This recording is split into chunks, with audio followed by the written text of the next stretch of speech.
چونکە بەداخەوە زۆر سەیرە لە وڵاتێکدا کە زیاتر لە 95 بۆ سەر و زیاتر مسلمانە، قلەیەکی قەلیلە ڕێژەیەکی کەم مسلمان نین، یا بەس بە ناو مسلمانە دەنا کابرا مرتدە ملحدە. ئێستا بۆ خاتری ئەو ڕێژەکەمە تۆ هەم دژایەتی خوا بکەیت و هەم دژایەتی لە 100 با بڵین 90 مسلمانانی میلەتەکەی خۆت بکەیت. والله عجیب بۆ و هەم دژایەتی کەلتوری ڕەسەنی نەتەوە قۆمەکەی خۆشت بکەیت. بۆ دەبێت جلی کوردی لە دائیرە و زانکۆکان مەمنوع بێ. ئێمە کورد نین مەگەر بڕۆ وڵاتی خەلیج، کامە پرۆفیسۆرە و کامە نازانم دکتۆرای هەیە و چییە بە دژداشە و عەگالەکەی خۆی دەوام دەکات. جلی خۆیەتی پێی شەرم نییە، شانازی پێوە دەکات، شانازی بە جلی خۆیەوە دەکات. کابرای عەرەب شانازی پێوە دەکات. بەڵام لە کوردستانی ئێمە ڕۆژێک مەثەلەن پانتۆڵەکەی لەوانەیە وتو نەکرابێ پاک نەبێت جلی کوردی لەبەر کرد بۆ دەرەوە بەم جلە نەیتە ژوورەوە مەمنوعە. تخوا جلی ڕەسەنی خۆت مەمنوع بێ، کوردایەتیم بۆ دەکەی، ناهێڵی میلەتەکە جلی کوردی خۆی ڕەسەنی خۆی لەبەرکە. ئافرەتانمان چۆن بوون؟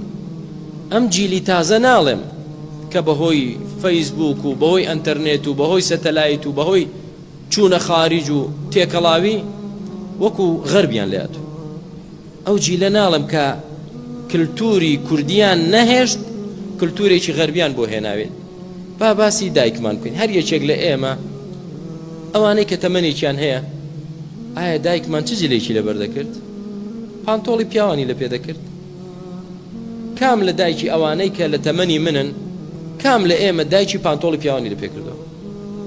بە پانتۆڵێکەوە بە کراسێکی قۆڵکورتەوە و یا بێقۆڵەوە چۆتە دەرەوە. دایکمان وا بووە، داپیرەمان وا بووە ئێمە میلەتی کورد حاشاوانە بووە. ئێستا ئەوەی کە کللتوری ڕەسەنی میلەتەکەمانە چ بۆ پیاوان چ بۆ ئافرەتان مەمنوعە. ئەمە تەخەلوفە، دواکەوتویە. تخوا عیب نییە ئینسان بە ئەسڵی خۆی شەرم بێت، بە ئەسڵی خۆت شەرم بێ، بە کللتوری ڕەسەنی خۆت شەرم بێ. کابرای هندی ئەگەر بچێتە ئەمریکاش شانازی بەجلە هندیەکەی خۆیەوە دەکات. ئێمەی کورد کە دەچینە عومرە، دەچینە حەج و عومرە، تەماشاکە هەر قەومە جلی خۆی هەر جلی خۆیەتی، جلەکەی خۆی لەبەرە. بەڵامی ئێمە کەم کەس هەیە جلی کوردی بێت. ناڵین جلی تر مەمنوعە و حرامە، کاکە حرام نییە مەمنوع نییە، بەڵام نابێتەوە واز لە جلی خۆشت بێنی ستا پاش 10 ساڵ 15 ساڵ 20 ساڵی تر باوەڕکەن لەوەی جلی کوردی هەر لە 105 نەمێنێت. لەوانەیە گەنجە تازەکانمان هەر نەزان جلی کوردی چی، لە ژیانیدا لەبەری نەکردووە. جلی کوردی لەبەرکردن چۆن دەبێت؟ وەڵا پێم عیبە، ئەمە چییە مشتەفشە، پێم عیبە بەوە بچمە دەرەوە، ئاوای لێ دێت. یعنی دادەڕێندرێن لە چی؟ لە ڕەسەنایەتی کوردی، لە کەلتوری کوردی.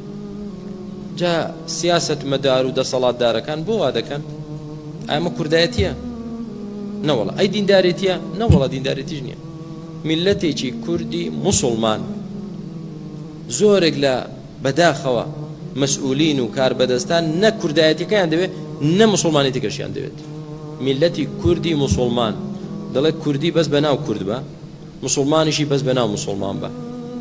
ئەمما کەلتوری کوردایەتی وازی لێ بێنە، تەخەلوفە عیبە، و مسلمانێتیش ئەویش هەر واز لێ بێنە. ئەومان ناویشتی ترمان دەوێت لە شوێنی بەداخەوە عاقبەتی ئەو کەسانە بەخوا باش نابێت. بەخوا کەسانێکمان بینی دەسەڵاتی زۆریان هەبوو و جوندی زۆریان لەبەردەست بوو، قووەتی زۆر و هێزی زۆریان هەبوو، پارە و سامانی زۆریان هەبوو، بەڵام چیان بەسەر هات؟ خوای گەورە عاقبەتی بەکوێ گەیاندن؟